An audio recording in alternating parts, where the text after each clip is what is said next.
Hallelujah. Hallelujah. आप सभी को जय मसीह की। हम प्रभु यीशु मसीह का धन्यवाद करते हैं कि प्रभु के अनुग्रह से एक बार फिर से हमें मौका मिला और हम आप सभी का इस बेदारी मिशन की आराधना में आप सबका स्वागत करते हैं। आइए छोटी सी प्रार्थना के द्वारा इस आराधना की शुरुआत करते हैं। हालेलुया। धन्यवाद यीशु मसीह, आपकी महिमा आपकी स्तुति तारीफ करते हैं प्रभु जी, और धन्यवाद के साथ आपके सम्मुख आते हैं प्रभु। प्रार्थना करते हैं यीशु मसीह, इस आराधना में प्रभु यीशु मसीह आपके पवित्र आत्मा की अगुवाई को मांगते हैं प्रभु जी। जब हम गाते बजाते हैं प्रभु और आपके दास आपके वचन को लेकर आते हैं प्रभु, उसमें आपकी अगुवाई होने पाए और आपका नाम महिमा पाए प्रभु जी। धन्यवाद के साथ इस प्रार्थना को यीशु मसीह के जीवित नाम से मांगते हैं, आमीन। हालेलुया। एक उस गीतों गाकर प्रभु की आराधना, प्रभु की स्तुति महिमा करेंगे, प्रभु को धन्यवाद करेंगे। हालेलुया। स्तुति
उसकी आत्मा से भाग कर आपन में कहीं नहीं जा सकते। इसलिए धन्यवाद करें, प्रभु की महिमा करें, प्रभु की स्तुति करें। परमेश्वर हर जगह मिलने वाला सहायक, उसका प्यार बहुत अनोखा है, बहुत अलग है। हालेलुया, स्तुति हो, धन्यवाद यीशु।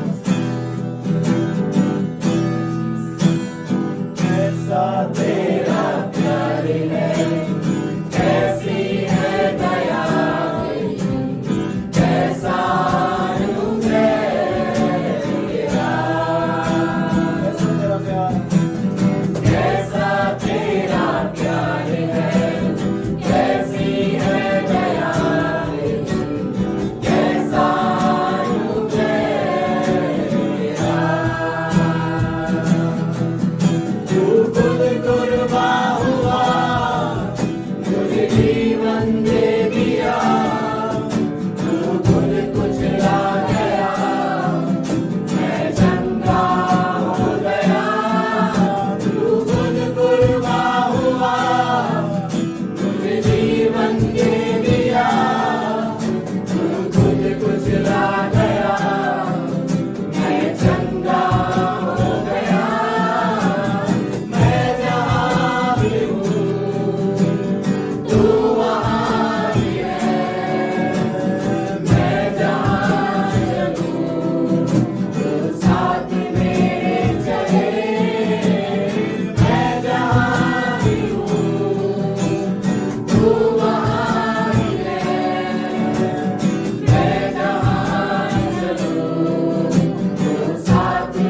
महिमा करते हैं प्यारे पिता।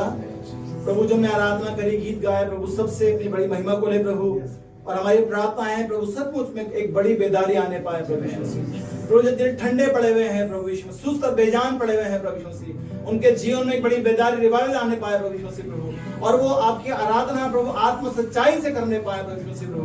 हालेलुया, धन्यवाद करते हैं, प्रार्थना करते हैं प्रभु तेरे दास को आगे जो वचन को लेकर आते हैं प्रभु, आप मदद करना, आप सहायता करना, और जो आपकी इच्छा है पवित्र आत्मा उसी के अनुसार आप हमारे बीच में दीजिए प्रभु। आपका धन्यवाद, अपने दास को प्रभु उनके होठों को अपने वेदी के अंगारे से छू लीजिए प्रभु।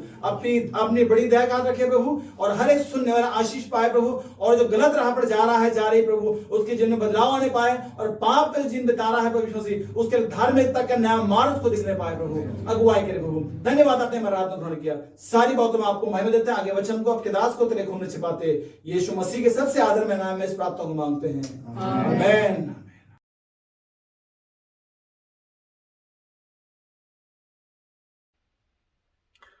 हालेलुया, सबको जय मसीह। प्रभु का बहुत धन्यवाद। परमेश्वर ने आज ही फिर से अच्छे से परमेश्वर की आराधना करने का मौका हमें दे दिया है। प्रभु का बहुत धन्यवाद। क्यों ना अभी हम परमेश्वर के वचन के लिए आगे बढ़ते हैं।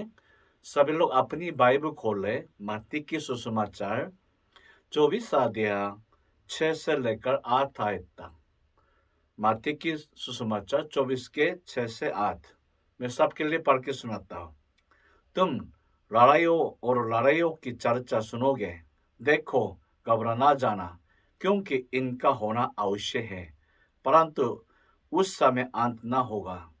क्योंकि जाति पर जाति और लाजे पर लाजे चढ़ाई करेगा, और जगह जगह अकड़ पड़ेंगे और भूइंदौर होंगे।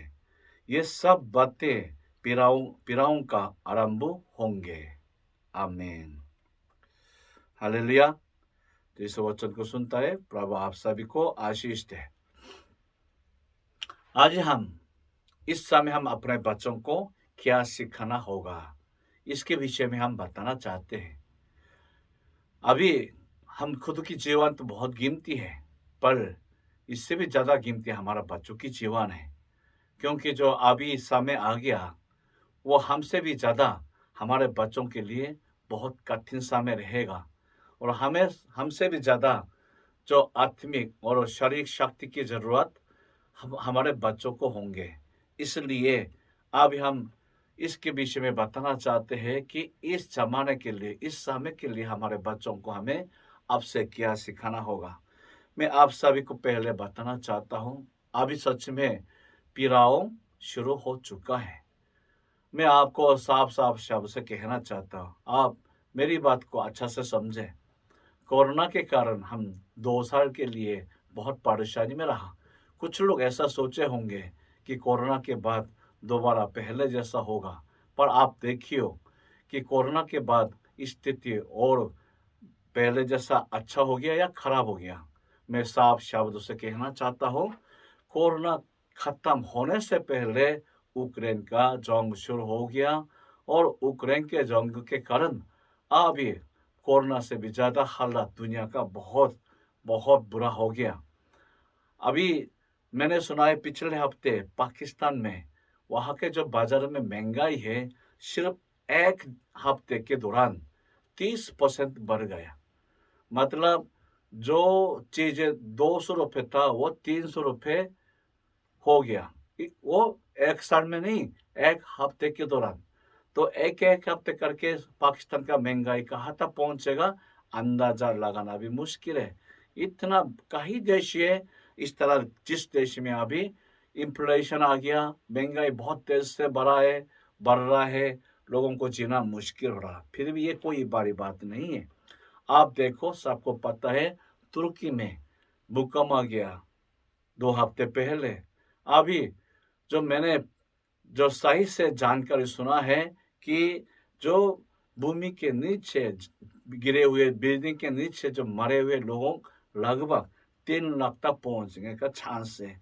देखो आप, सिर्फ दुनिया में ऐसा भूकंप का भी था नहीं कि इतना तकड़ा भूकंप, पहली बार इतना तकड़ा भूकंप आया और एक भूकंप के द्वारा 3 लाख लोगों का जान खत्म हो गया। अब यूक्रेन जंग के द्वारा भी इतना लोगों का जान खत्म नहीं हुआ। जो तुर्की में सिर्फ 5 महीनों के लिए भूकंप हुआ, उसके दौरान लोग मर गए। पर मेरा अंदाजा यही है कि अभी ये तो फिर भी शुरुआत होगा, आने वाले दिनों में इससे भी और खतरनाक वाला भूकंप लगातार बढ़ते रहेगा, आते रहेगा और हिंदुस्तान में भी आने का पूरा चांस है।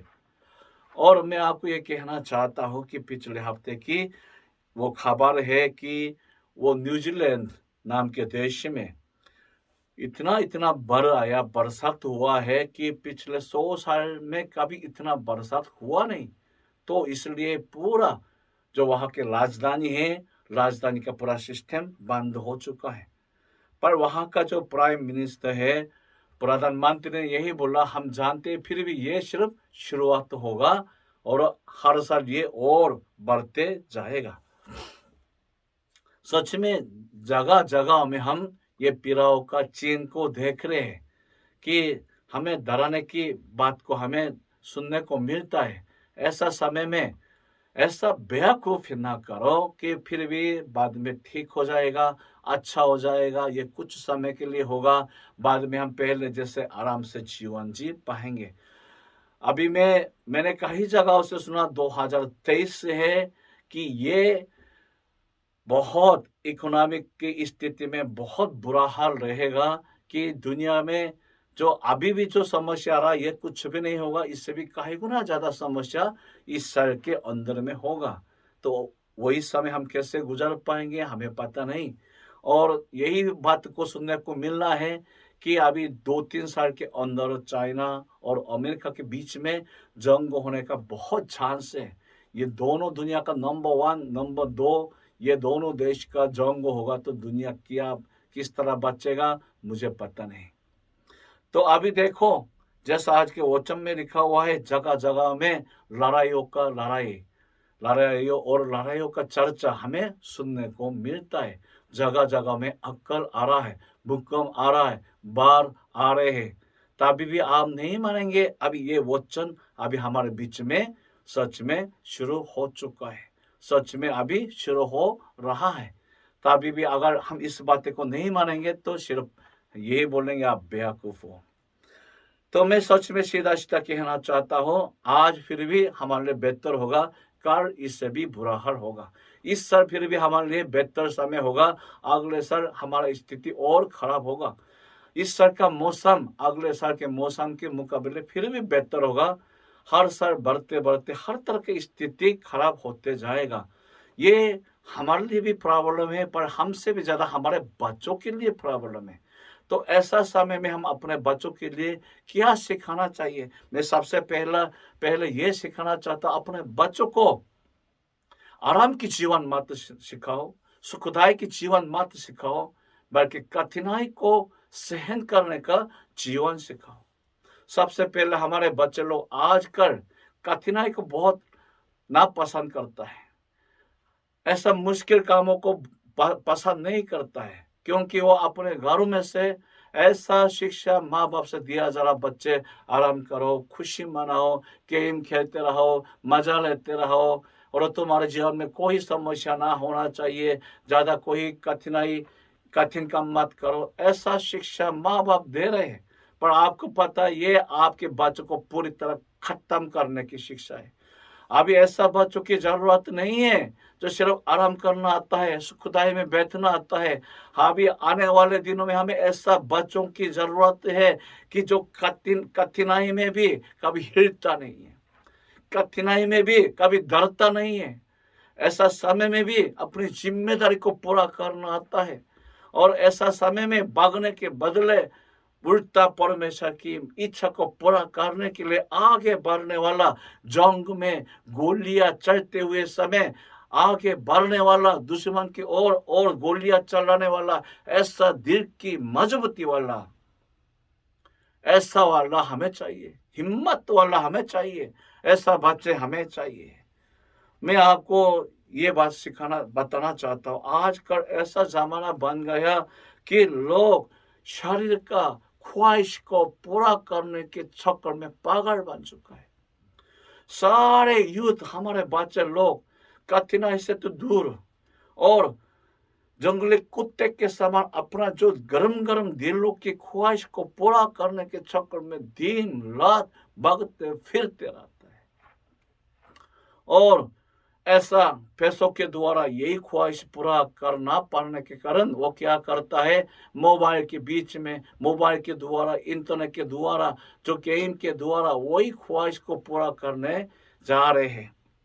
तो ऐसा ख्वाहिश के पीछे भागने वाला जब कठिनाई आएगा, वो क्या काम के लायक बनेगा, किस काम के लायक नहीं रहेगा। तो अरे अभी माँ बाप आप सुनो, अपने बच्चों को आराम सुखदाई की जीवन मत सिखाओ, बल्कि कठिनाई को गुजारने का, सहन करने का शिक्षा सिखाओ। मैं बचपन में स्कूल जाने के लिए रोज रोज 1-2 घंटे पैदल चलना पड़ा। तो ना कोई साइकिल है, बाइक है, कुछ भी नहीं है, पैदल चल के जाने के लिए 2 घंटे, आने के लिए 2 घंटे। तभी भी मुझे ऐसा नहीं लगता था ये मेरे लिए बहुत कठिन है। आजकल हमारे बच्चे के लिए हम क्या करते हैं, सुबह शाम उनको बाइक से छोड़ देते हैं, बाइक से लेके आता है, कभी पैदल चलने नहीं देते। आधा घंटे से ज्यादा कोई कठिन काम करने नहीं देते। आपको लगता है ये प्रेम है, पर मेरे नजर में ये प्रेम नहीं है।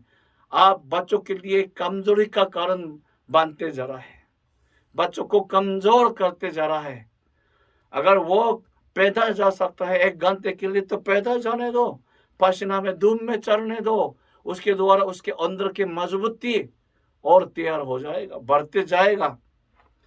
आजकल हमारे माँ बाप बच्चों को अच्छे से अच्छे चीजें दिलाने की कोशिश करता है, पर कोई चीजें फ्री में मत देना, उसको उसके लायक काम करने दो, उसका दाम चुकाने दो। तभी ये बच्चे बाद में कोई फ्री वाला चीजों के पीछे नहीं भागेगा, बल्कि पसीना के कामों के साथ जीवन जीने वाला बन जाएगा। अभी मैं जानता हूं कि हमारे बच्चों के लिए सबसे ज्यादा समस्या क्या है। समस्या यही है कि एक जगह पे आज 3 लाख का लोग मर गया, तभी भी उसकी आंख में जरा सा भी फिक्र और दुख की बात सुनने देखने को नहीं मिलता है। मैं क्या बोलेंगे, उसका सोच कोमा में पड़ गया, उसका दिमाग कोमा में पड़ गया। संसार दुनिया में चाहे कितना दुख की बात आए, कठिनाई की बात आए, पीड़ाओं की बात आए, तभी भी वो सुनता नहीं, मानता नहीं। किस लिए? ये मोबाइल गेम के दुनिया में वो पड़े रहने के कारण उसका दिमाग सुन्न हो गया। तो जल्दी उसको जगाओ, असली दुनिया में लेके आ जाओ, सच जिंदगी में लेके आ जाओ, जहाँ तूफान चढ़ती है, आंधी चढ़ती है, समस्या चढ़ती है और बहुत बहुत दुख सहन करना पड़ता है। ऐसे दुनिया में बच्चों को लेके आ जाना, वहां बिठाओ, कह देना यही दुनिया है, तुम्हें जीना होगा, यही दुनिया है, तुम्हें सहन करना होगा। यही शिक्षा अपने बच्चों को देना शुरू करो, तभी आने वाले दिनों में जो बहुत बड़ा पीड़ाव आने वाला है, कठिनाई आने वाला है, ऐसा समय पे हमारे बच्चे आंखें बंद करके सब कुछ छोड़ने वाला नहीं रहेगा, बल्कि फिर भी आगे बढ़ते हुए अपने बुलावट को पूरा करने वाला बच्चा रहेगा। इसलिए सीधा सीधा कहना चाहता हूँ, अभी हमें अपने बच्चों के लिए अच्छी चीजों को दिलाने का समय नहीं है, आराम सुखदायक के जीवन को तैयार करके देने का समय नहीं है, उसको कठिनाई को सहन करने का मौका देने का समय है। दूसरा, हम अपने बच्चों को क्या सिखाना होगा? दूसरों को मदद करने का जीवन सिखाना चाहिए, दूसरों को मदद करने का जीवन सिखाना चाहिए। प्रभु यीशु मसीह ने मत्ती के सुसमाचार 24 अध्याय के यही उदाहरण के बाद उन्होंने 3 उदाहरण हमें बता दिया कि ऐसा समय पे हमें क्या करना। सबसे पहले विश्वास योग्य दास के बारे में बता दिया है। ऐसा समय में किसकी जरूरत है? विश्वास योग्य दास की जरूरत है, जो समय पे परमेश्वर के लोगों को अच्छा से देखभाल करता है, भोजन खिलाता है, उनके जरूरत को पूरा करता है। ऐसा लोगों की जरूरत है। अभी भी देखो कि तुर्की में इतना बड़ा समस्या घटना हुआ है, दुनिया भर से लोग वहां का मदद करने के लिए आता है। कभी आम लोगों के बच्चे उनकी मदद के लिए अभी सोच रहे हैं, कोई दान भेज दिया या कोई व्यक्ति वहां जाने के लिए तैयार है, मैं अपने हाथों से जो गिरे हुए बिल्डिंग के नीचे पड़ा हुआ है उनमें से कोई एक जान बचाने के लिए। आप देखो, मैं आपको सीधा सीधा कहना चाहता हूं, अभी तुर्की में जो हेल्प के लिए, मदद के लिए आए हुए लोगों में से 90% लोग मसीह लोग हैं।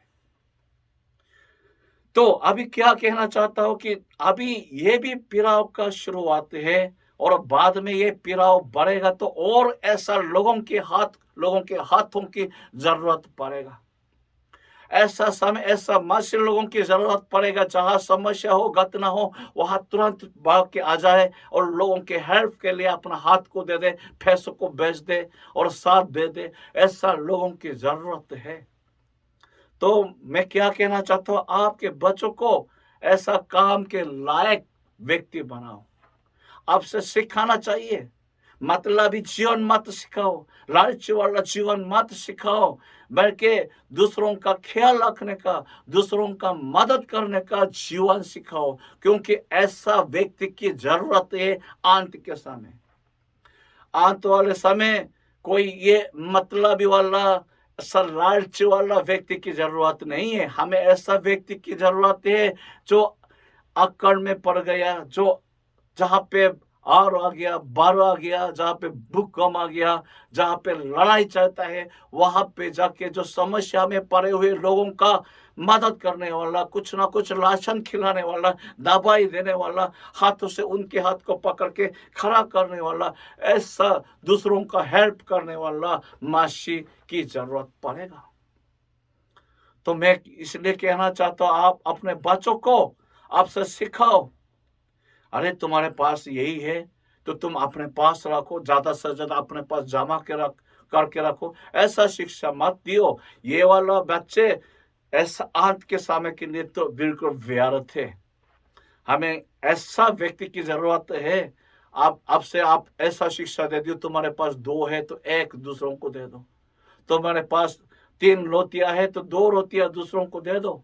अब तो आने वाले तुम्हारे जमाने में तो ऐसा व्यक्ति की जरूरत है जो दूसरों का हेल्प के लिए हमेशा तैयार होके रहते हैं, क्योंकि ऐसा हेल्प की बहुत जरूरत पड़ेगा।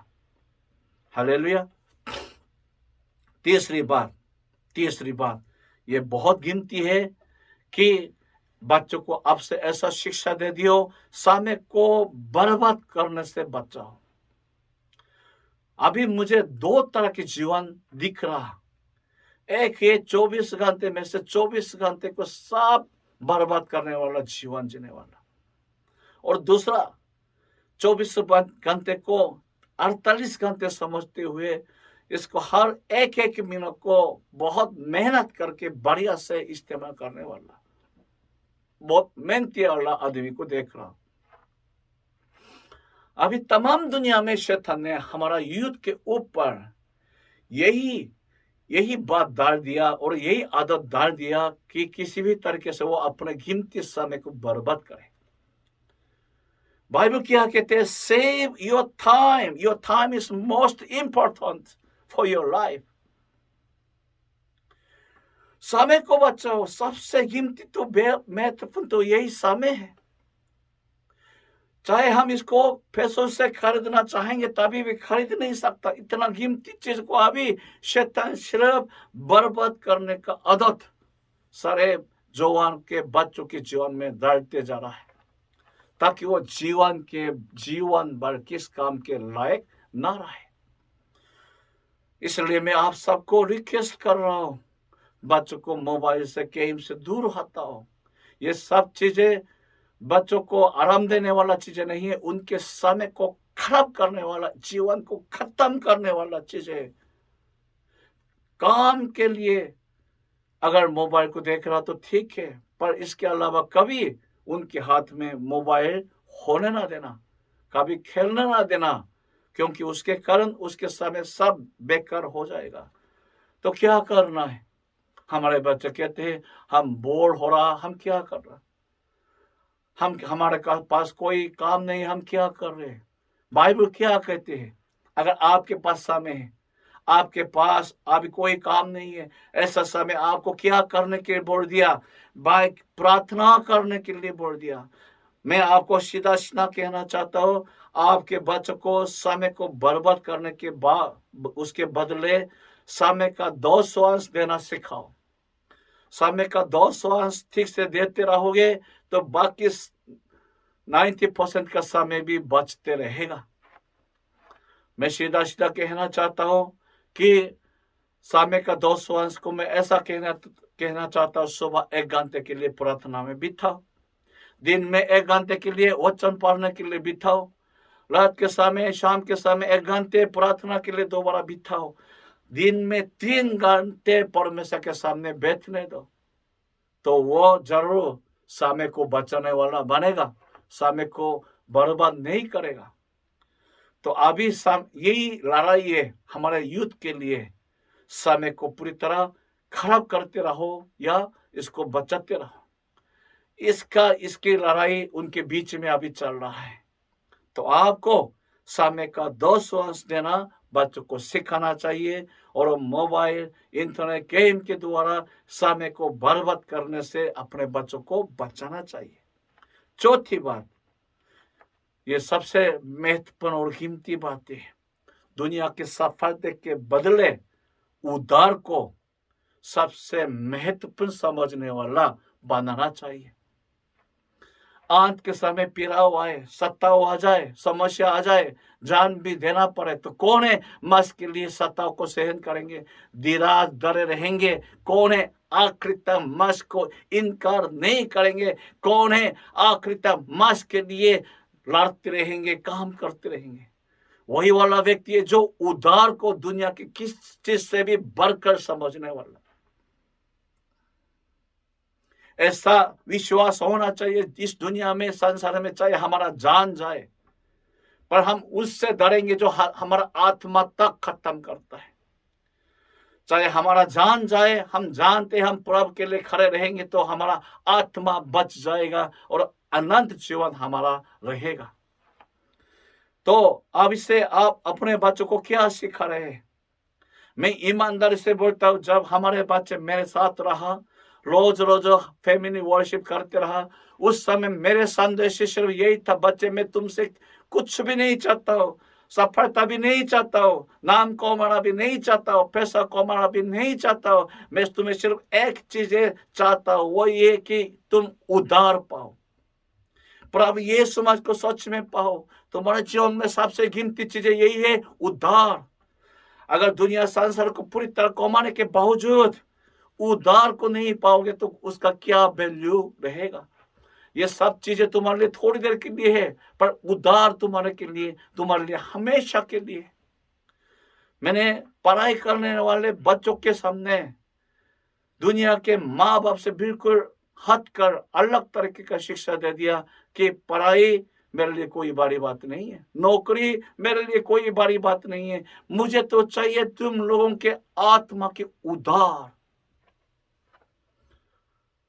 मेरे बेटे ने कहा भी यही गवाही दिया था, हाँ पापा, मुझे अच्छी तरह पता है, जब आप पापा मौका मिल जाए तो सिर्फ यही बात बोलते रहते थे, सबसे महत्वपूर्ण तो उद्धार है, उद्धार पाओ, बाकी चीजें तो कोई बड़ी बात नहीं है। हमें आज मैं आपको यही शिक्षा देना चाहता हूँ। आज आप आपके बच्चों को क्या शिक्षा दे रहे हैं? आज हम आप अपने बच्चों को किस काम के लिए दबाव दे रहे हैं? उनको किस तरह पीछे से धक्का मारते जा रहे हैं? ऐसा तो ना हो कि तुम्हें और अंग्रेज पढ़ना, पढ़ाई में आगे बढ़ना, या उधार तो उधार है, पर इस संसार में पहले तुम्हारा नौकरी होना है, सफलता होना है, डॉक्टर बनना है, ये बनना है, वो बनना है। पर मैं आपको यह कहना चाहता हूं, इस दुनिया में जीने के लिए मेहनती तो होना चाहिए, पढ़ाई भी अच्छे से करना चाहिए, नौकरी भी होना चाहिए, पर फिर भी उधार के मुकाबले ये कुछ भी नहीं है। अगर उधार के लिए आप 10 बार बोलेंगे तो संसार की चीजों के लिए आप 1 बार बोल सकता है, इतना सा है। तो अभी हमारे बच्चों को क्या शिक्षा देना चाहिए? जितना आपके बच्चे छोटा है, आप उनके कानों में, उनके हृदय में ये बच्चे पक के डाल देना कि उधार सबसे महत्वपूर्ण है, चाहे जान जाए तभी भी उधार को ना खोना चाहिए। यही विश्वास, यही बात जिसके जीवन में बने रहेगा, चिपक रहेगा, तभी वो सत्ता, समस्या में, पीड़ाओं में, कठिनाई में भी, तूफान आंधी में भी मसीह को छोड़ने के लिए नहीं सोचेगा। चाहे कितना सत्ता आए, उसके कारण भागना पड़े, जान भी खत्म हो जा, तभी भी मसीह को छोड़ने के लिए नहीं सोचेगा। अंत तक वो धीरज धरे रहेगा, मसीह को पकड़ के रहेगा, मसीह के लिए जीवन जीते रहेगा। ये बहुत बहुत कीमती शिक्षा है। आजकल हम अपने बच्चों को उसके समय आने से पहले जल्दी सिखाना चाहिए, जल्दी उसके जीवन में डालना चाहिए। Hallelujah, hallelujah. मैं भी यही बात, इस बातें को बोलते हुए और प्रचार करते हुए मेरे दिल में भी सुकून नहीं है। कितना अच्छा होगा कि अभी हमारे भविष्य के लिए कोई सुकून, आराम, खुशी की वायदा दिया जाए, पर ईमानदार से मैं ऐसा बोल नहीं सकता हूँ। ईमानदारी से सिर्फ यही बोल सकता हूँ, फिर भी आज कल से बेहतर होंगे, आज की स्थिति अगले साल से बेहतर होंगे, क्योंकि अगले साल और कठिनाई, समस्या देखने को मिलेगा, बढ़ते जाएगा। अभी चौकस रहो, जगते रहो, धीरज धरे रहो, खासकर अपने बच्चों को सही से मार्गदर्शन करते जाओ, तभी आप तो फिर भी सहन करोगे, पर आपके बच्चे भी ऐसा कठिनाई में अपने उद्धार को नहीं खोएगा और बेकार व्यक्ति नहीं बनेगा, परमेश्वर की महिमा के लिए अंत तक जीवन जीने वाला बन पाएगा। आज सब अपने आंखें बंद करे, दुआ करते। प्रभु यीशु मसीह, बहुत धन्यवाद, आज फिर से तूने इस समय अपने बच्चों को किस तरह शिक्षा देना है इसके बारे में तूने बता दिया, उसके लिए बहुत धन्यवाद। प्रभु यीशु मसीह, खुदावन सच में हम खुद को और साथ साथ हम अपने बच्चों को भी बचाना चाहते हैं। और प्रभु संसार के गलत विचार के अनुसार हमारे बच्चों को गलत मार्ग में ले जाने वाला हम ना बने, बल्कि वचन को पूरी तरह विश्वास करते हुए वचन के अनुसार जो हमें हिदायत मिलता है उसके द्वारा अपने बच्चों को मार्ग दिखाने वाला हम बन पाए। प्रभु यीशु मसीह जो आज 4 बातें दिया गया, इस सारी बात को समझने में, याद करने में और इसको अपने बच्चों के जीवन में लागू करने में हम सबका मदद करें। ये दुआ जी परमेश्वर प्रभु यीशु मसीह के नाम से मांगते हैं, आमीन।